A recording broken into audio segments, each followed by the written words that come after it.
उनका बैकग्राउंड का जो ट्रैक रिकॉर्ड है वो ट्रैक रिकॉर्ड सही नहीं है, जिसकी वजह से कोर्ट भी उन पे यकीन नहीं कर रही है। उनसे अंडरटेकिंग मांगी है कि हम हर चीज़ आपकी वेरीफाई कराएंगे, बगैर वेरिफिकेशन के हम आपकी कोई चीज़ मानेंगे नहीं। क्या हुकूमत नवाज शरीफ को जाने देगी? इजाजत का फैसला अदालत उज़्मा में चैलेंज करने के इशारे। वजीर आज़म इमरान खान ने कानूनी टीम को लाहौर हाई कोर्ट के फैसले का जायजा लेने की हिदायत कर दी। अटॉर्नी जनरल अनवर मंसूर खान ने कहा, सुप्रीम कोर्ट में चैलेंज करने का फैसला वफाकी काबीना करेगी। दोनों भाइयों ने अपने आप को गिरवी रख दिया। मावने खुसूसी शहजाद अकबर बोले, अदालत आलिया का फैसला हुकूमत की जीत है, शर्त को मुस्तरद नहीं मुअत्तल किया गया है। सजा याफ्ता शख्स का नाम ECL से नहीं निकाला जा सकता, लेकिन ह्यूमैनिटेरियन ग्राउंड्स के ऊपर उनकी सेहत को मद्देनजर रखते हुए वन टाइम परमिशन का एक इसके अंदर चीज मौजूद थी।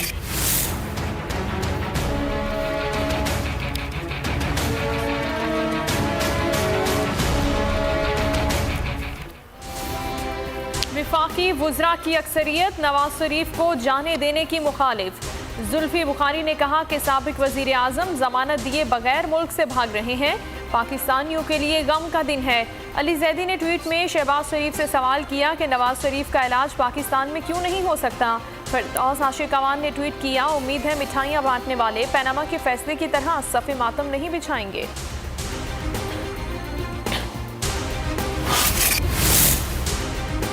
वज़रा ने प्रेस कॉन्फ्रेंस में पैगाम दिया कि उन्हें अदालती फैसला कबूल नहीं। नून लीग की तर्जुमान का रद्द-ए-अमल।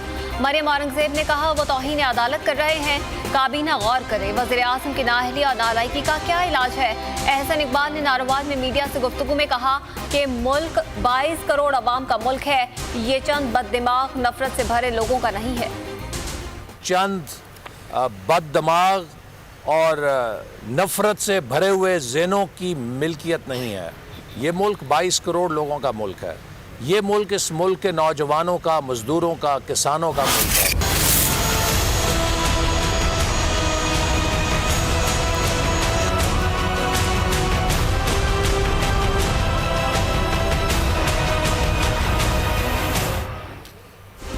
नवाज शरीफ की उड़ान भरने की तैयारी। मंगल को लंदन रवानगी का प्रोग्राम बन गया। लंदन ले जाने के लिए कतर से एयर एम्बुलेंस आएगी। साबिक वजीर आज़म को सफ़र के काबिल बनाने के लिए अद्वियात में रद्दबदल कर लिया गया। प्लेटलेट्स के 4 बैग रखे जाएंगे। परवास का दौरानिया तकरीबन 6 घंटे होगा। ज़ाती मुआलिज डॉक्टर अदनान ने ट्विटर पैगाम के जरिए शेड्यूल बता दिया। मरियम औरंगजेब ने कायद की सेहत के लिए कौम से दुआओं की अपील कर दी।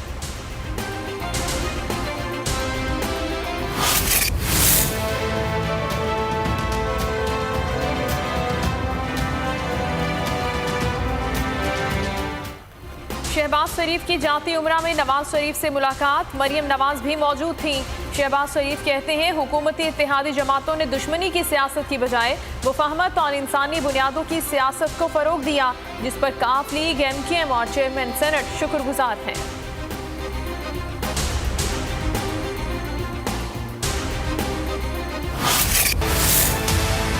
न डील हुई है न ढील हुई है। मेरा ख्याल है पाकिस्तान की सियासत में खुशगवार और मुस्बत वक्त आने आ रहा है और कल हाई कोर्ट ने नवाज शरीफ को जाने की इजाज़त दी है 4 हफ्तों के लिए, और मेरे ख्याल में ये कानून की फतह है, ना हमारी शिकस्त है ना उनकी जीत है। अदालत ने हुकूमत और नवाज शरीफ दोनों की इज्जत रख ली। शेख रशीद का रद्द-ए-अमल। मीडिया से गुफ्तगू में कहा, नवाज शरीफ को बैरून मुल्क जाने की इजाज़त मिलना ना उनकी जीत है ना हमारी हार। उन्होंने पेशगोई की कि पाकिस्तान के सियासत में खुशगवार दौर आने वाला है। 15 जनवरी तक हालात बेहतर हो जाएंगे। मौलाना फजल रहमान जैसे आए थे वैसे ही चले जाएंगे। खाया पिया कुछ नहीं, गिलास तोड़ा 12 ने। फजल रहमान साहब ने भी अपनी पूरी कोशिश कर ली है और खाया पिया कुछ नहीं, गिलास तोड़ा 12 आने में। उनको अंदाज़ा नहीं था कि सियासत और जंग की टाइमिंग बड़ी अहम होती है। बहुत अच्छी मीटिंगें की हैं हमारे साथ, और बुनियादी चीज़ ये है कि हमारे मौक़िफ़ को तस्लीम किया गया है। हुकूमत का इत्तेहादी होना पुरानी पोजीशन पर मुस्तहकम और बरकरार होता तो तब तो आप ये सवाल कर सकते थे, लेकिन अगर उसका इत्तेहादी होना ही हिल गया है तो इसका माना यह है कि हमने कन्विंस कर लिया। मौलाना फजल रहमान का हुकूमती इत्तेहाद में दरार का दावा। कहते हैं काफ लीग की हुकूमत के इत्तेहादी होने की पुरानी पोजीशन बरकरार नहीं रही है और परवेज इलाही उनके मौक़िफ़ के कायल होकर गए हैं। उन्होंने हुकूमत से डील के परवेज इलाही के दावे की तरदीद कर दी।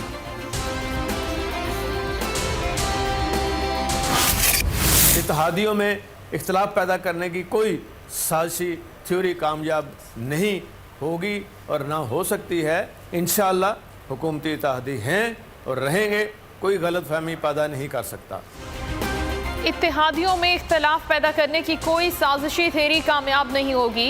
स्पीकर पंजाब असम्बली चौधरी परवेज इलाही की मीडिया से गुफ्तगू। कहा, हम हुकूमती इत्तेहादी हैं और रहेंगे, कोई गलतफहमी पैदा नहीं कर सकता।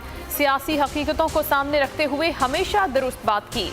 नवाज शरीफ के मामले पर भी जो कहा, इमरान खान के फायदे के लिए कहा। दोनों के लिए जिन्होंने सेलेक्ट किया और जो सिलेक्टेड है, मैं उनको कहूँगा कि क्या आपको अंपायर की उंगली पसंद आई, और जो जिन्होंने सेलेक्ट किया मैं उनको पूछता हूँ, उनसे सवाल करता हूँ कि क्या आपको तब्दीली पसंद आई।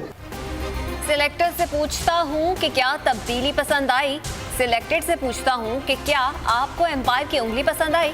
बिलावल भुट्टो जरदारी ने अपनी पुरानी वीडियो अपलोड करके सवाल दोहरा दिया। कहा, मेरा सवाल आज भी जिंदा है।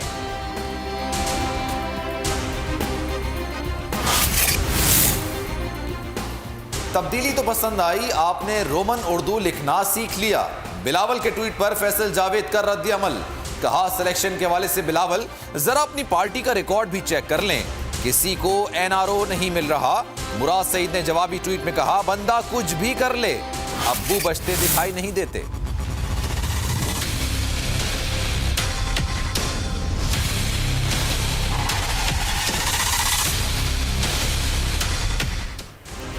मौलाना फजल रहमान के मुल्कीर धरनों का चौथा रोज। JUIF के कारकुनों ने कोयटा से अमन शाहराह ब्लॉक कर दी। नौशकी में भी धरना। कोयटा ताफ्तान शाहराह हर किस्म की ट्रैफिक के लिए बंद। खैबर पख्तूनख्वा और बलोचिस्तान को मिलाने वाली शाहराह भी एक पुल के मकाम पर बंद। गुजदार में भी धरना। कोयटा और कराची को मिलाने वाली शाहराह ब्लॉक। कराची में हब रिवर रोड, कनकोट में इंडस हाईवे बंद। नौशहरा में हकीमाबाद के मकाम पर भी धरना। डेरा गाजी खान में धरना नाकाम। NA 259 डेरा बुगटी के 29 पोलिंग स्टेशंस में दोबारा पोलिंग के बाद वोटों की गिनती जारी।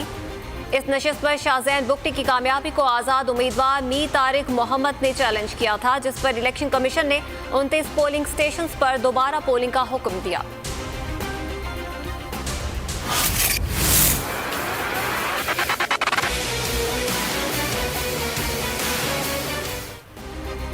सिंध में आवारा कुत्तों की आवाम पर हमले ना रुक सके। घोटकी शहजाद कोट में आवारा कुत्तों ने 5 बच्चों को भंभोड़ दिया। शहजाद कोट में भी 2 बच्चों पर पागल कुत्तों का हमला। सरकारी अस्पतालों में वैक्सीन दस्तयाब ना होने की वजह से वालिदैन परेशान। मेयर लाड़काना कहते हैं मुहिम जारी है, अब तक 700 से ज्यादा कुत्ते मार दिए। रोरी के नवाही इलाके भरियों में भी पागल कुत्ते के काटने से नौजवान हाइड्रोफोबिया का शिकार। 25 साला नेक मोहम्मद तशवीशनाक हालत में सखर से लाड़काना चांद का अस्पताल शिफ्ट कर दिया गया। वालिद के मुताबिक बेटे को 4 माह पहले कुत्ते ने काटा था, मगर इंजेक्शन नहीं लगवाया। इन्होंने सिवाय बयानबाजी की तो प्रैक्टिकली कुछ भी नहीं किया है, और बल्कि इन्होंने कह दिया कि जी कुत्तों को मत मारें, और जो इंसान मर रहे हैं और जो कुत्तों के काटने की वजह से बच्चों के साथ जो हो रहा है, इसके बाद इन लोगों के बारे में हम क्या कहें। अगर सिंध हुकूमत से काम नहीं हो रहा, फिर हम गवर्नर राज की तरफ जाएं। सेनेटर फैसल जावेद की बोल न्यूज से गुफ्तगू। कहा, इंसान मर रहे हैं, ये कहते हैं कि कुत्तों को न मारे। सूबाई हुकूमत को जो मदद चाहिए वफाकी हुकूमत तैयार है।